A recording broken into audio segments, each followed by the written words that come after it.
मध्य पूर्व में एक बार फिर तनाव की लपटें उठ रही हैं। ईरान और इजराइल के बीच जंग की शुरुआत हो चुकी है। ईरानी सुप्रीम लीडर अयतुल्ला अली खमैनी ने साफ कहा कि जंग शुरू हो गई है और यहूदी शासन पर कोई दया नहीं। अब तक ईरान में 600 से ज्यादा लोगों की मौत हो चुकी है। इजराइल और ईरान आमने सामने है। इस टकराव का असर सिर्फ इन दोनों देशों तक सीमित नहीं है, इसकी लहरें भारत तक पहुंच रही है। लेकिन बड़ा सवाल ये है कि क्या इससे भारत की अर्थव्यवस्था डगमगाएगी? क्या इसका असर भारत पर भी पड़ेगा? क्या तेल महंगा होगा? शेयर बाजार और गिरेगा? भारत अपनी ज़रूरत का 85% से ज़्यादा कच्चा तेल विदेशों से मंगाता है। इनमें ईरान और उसके आसपास के देश शामिल हैं। अगर युद्ध बढ़ा तो तेल की आपूर्ति में बाधा आ सकती है, लेकिन हाल के हमलों ने हालात और बिगाड़ दिए हैं। दोनों देशों की सेनाएं अलर्ट पर हैं और इससे पूरी दुनिया में अनिश्चितता फैल गई है। और इसका मतलब है महंगा पेट्रोल, डीजल और बढ़ती महंगाई।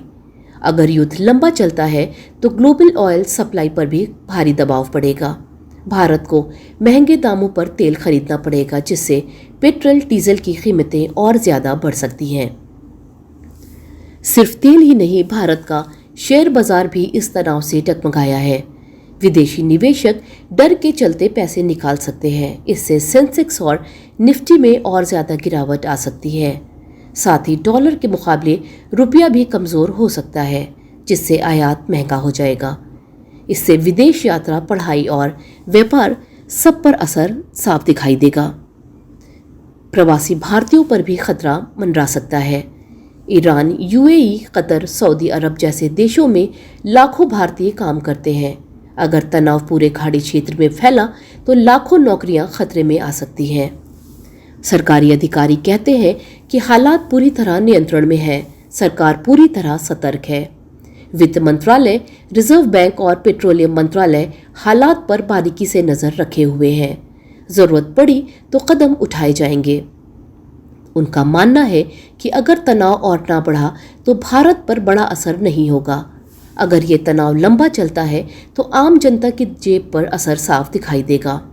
महंगे पेट्रोल से लेकर ट्रांसपोर्ट और खाने पीने की चीज़ें भी महंगी हो सकती हैं। मोबाइल, दवाइयाँ और बिजली तक पर इसका असर साफ दिखाई दे सकता है। आयात में देरी होगी, लॉजिस्टिक कॉस्ट भी बढ़ जाएगी। वैश्विक मंदी का भी खतरा मंडरा रहा है। अगर टकराव वैश्विक युद्ध की ओर बढ़ा तो पूरी दुनिया में मंदी आ सकती है। भारत जैसे विकासशील देश सबसे ज़्यादा प्रभावित होंगे। हालांकि अभी स्थायी असर की बात नहीं कही जा सकती, लेकिन फिलहाल राहत की बात यह है कि हालात अभी नियंत्रण में है। भारत की अर्थव्यवस्था पहले भी चुनौतियों से उभरी है, कोविड हो या यूक्रेन युद्ध।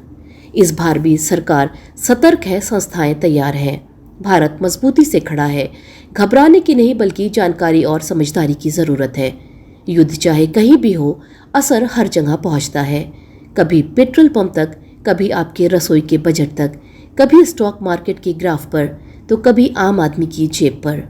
ऐसे वक्त में ज़रूरी है सतर्क रहना, सशक्त रहना और सबसे ज़रूरी है सही जानकारी से जुड़कर रहना।